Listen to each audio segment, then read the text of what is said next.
Hi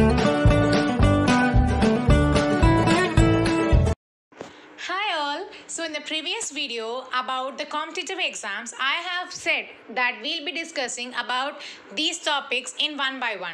So today I'm going to start up with this photosynthesis topic, which is so easier to understand. So to know about the photosynthesis, we must know about its basic, that is its definition. So photosynthesis is a process by which phototrophs, that is like green plants, kelps, euglena, they convert light energy into chemical energy. And this extra chemical energy is stored in the form of sugars, which is known as starch in the plants. This chemical energy is used to activate the cellular activities. And next, this is created from water, carbon dioxide, that's it, and sunlight.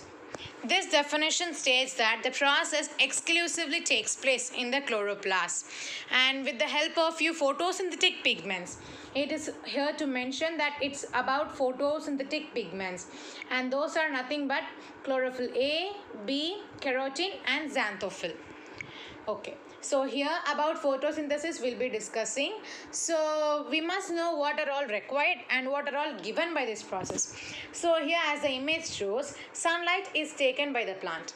Carbon dioxide is also taken by the plant. Also water is taken by the root hairs.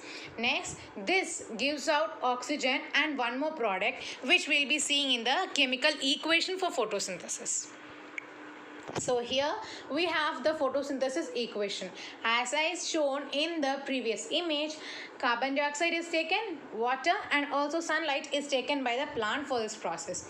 So also I have mentioned that oxygen is given out by the plant, and I have also said one other product is given, that is nothing but glucose. So here oxygen and glucose are two products, whereas carbon dioxide and water are the two reactants, and this photosynthesis reaction is considered as an endothermic reaction. We come to know about the photosynthesis process. Now we must know where does this occur. This is simply a one-word answer, that is chloroplast. This is the main site where the photosynthesis takes place. So all green parts of the plant like green stems, leaves and sepals, these are what? These are nothing but the floral parts, and all these have the chloroplast in them. Chloroplast is nothing but a green color, means this chloroplast pigment gives out the green color for all these parts, and these cell organelles are present only in plant cells and are located within the mesophyll cells of the leaves. So this is also important to note here, that these pigments are present in the mesophyll cells of the leaves. Okay, so now we must know about what are the factors that affect photosynthesis. From the image we might be clear that light and carbon dioxide and also water is very important. So as I have said, light and carbon dioxide, water, these three are mentioned here. So let's see how does these affect. With the increase of the light intensity, the rate of photosynthesis also increases. So light intensity is directly proportional to photosynthesis. Next, carbon dioxide. With the increase of carbon dioxide, also the rate of photosynthesis increases. As the same of light, the carbon dioxide also increases. Next, temperature.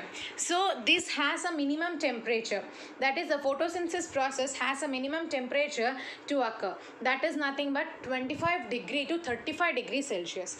During this temperature regulation, the process takes place very well. Next, water is important for everything in this universe. So water is also important for photosynthesis.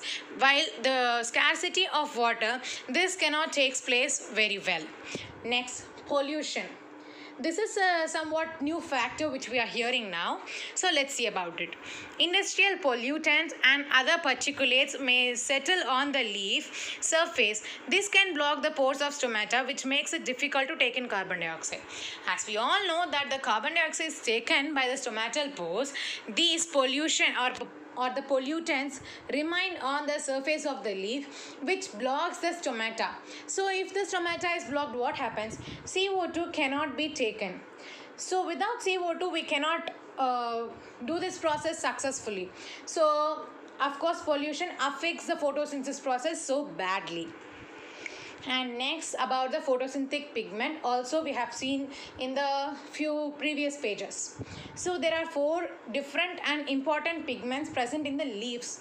It is here present in the leaves. So those are nothing but chlorophyll A, B, xanthophyll and carotenoids. This is the structure of chlorophyll A and structure of chlorophyll B. Only these two are important in this. These two are the extra information, like that's it. Next, about the process of photosynthesis. So structurally means by the structure of the flower or a leaf, it comprises a petiole, epidermis and a lamina. This lamina is used for absorption of sunlight and carbon dioxide during photosynthesis. So we all know that carbon dioxide and sunlight are required for this process, which is absorbed by the lamina. Next, what are the steps that takes place in the photosynthesis are nothing but a very few steps. That is, during the process of photosynthesis, carbon dioxide enters through the stomata. As we have studied this point in the pollution factor, that carbon dioxide enters through the stomatal pore. Water is absorbed by the root hair from the soil. We all know that water is not present in the atmosphere, which can be absorbed by the plant. That is absorbed by the root hair from the soil and is carried to the leaves through the xylem vessels. We all know that the plants contain a water vascular system containing of xylem and phloem. So this water is carried to the leaves from the root by the xylem vessel. Next, chlorophyll absorbs the light energy from the sun to split water molecules into hydrogen and oxygen. This is well known to us. Next step is hydrogen from water molecules and carbon dioxide absorbed from the air are used in the production of glucose. Okay, so the hydrogen and carbon dioxide combine to give out glucose. And next, oxygen is liberated out into the atmosphere through the leaves as a waste product. See, however, the oxygen is a waste product for the plant, but we know the importance of oxygen for the human since it is a main element that we intake. Okay, next, glucose is a source of food for plants that provide energy for growth and their development. So why is glucose required? You could say it's for their growth and development, while the rest is stored in the roots, leaves and fruits for their later use. Also, in our body, we eat so much sometimes, so that extra energy is stored as glycogen. Here, the same way, this extra energy or this extra glucose is stored in the form of starch. Next is pigments are other fundamental cellular components of photosynthesis. Pigments are nothing but, as we have discussed, that chlorophyll A, chlorophyll B, xanthophyll and carotenoids. So these are the molecules that impart color. So as we all know that chlorophyll gives a green color to the plant. These absorb light at some specific wavelength and reflect back the unabsorbed light. These can only absorb light with a specific wavelength. These cannot absorb all kind of lights because each light has its own wavelength. And next, it also reflects back the unabsorbed light. Means the unabsorbed light is nothing but the light which has a different wavelength that cannot be absorbed by the chlorophyll pigment. Okay. Next, all green plants mainly contain chlorophyll A, B and carotenoids which are present in the thylakoids of chloroplast. So these three pigments like namely chlorophyll A, B and carotenoids are present in the thylakoids of chloroplast. You will be seeing the image of thylakoids in the coming PPTs. Okay, so next, this is primarily used to capture the light energy. As I have said, these pigments are used for capturing the light energy. Chlorophyll A is a main pigment. Also, I have mentioned here that chlorophyll A and B is main pigment, but more than chlorophyll B, chlorophyll A is still more the important pigment. As I have said you that I'll be showing you the image of a thylakoid. So here, fifth one, it's mentioned here. So the fifth one, it is nothing but just like arranged. We have seen the cell battery in small watches, right? It is just like that. And those are arranged so systematically that it is known as thylakoid.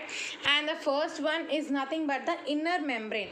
Here, see, of course, chloroplast is a double membrane structure, inner membrane and the outer membrane. Here it's seen. Okay, so as I have said, this is the inner membrane space. So this is the inner membrane, outer membrane and the inner membrane space. Okay, so next we have stroma. Stroma is nothing but the space over here, that is stroma. Next, thylakoid I have said, and the lamella. So here lamella is mentioned. The interconnection between a thylakoid to thylakoid is a lamella. Okay, next we have discussed everything about the photosynthesis process, how it takes place, how differently it takes place. Now let's see, we have studied this much, but what's the importance of studying this? Importance of photosynthesis we'll be seeing. It is essential for existence of life on earth. So this is very crucial, right? It is because essential for the existence of all. And next, it serves as crucial role in the food chain. The plants create the food chain, yes, right? So these are of course important. These are the primary producers, as we have studied in the 10th standard book. It is given that plants are the primary producers, and next come the other organisms. And next, photosynthesis is also responsible for the production of oxygen. And I have also noted that oxygen might not be important for plants, but it is the main element for all our human beings. So photosynthesis is important to us. These are just the 2 points which I have mentioned about the importance. There are still some other importances. The 2 other types are light reaction and dark reaction. To study these topics in detail, you can refer to the PPT file link in the description box. So that's it, our today's topic. So meet you in the next video. Thank you.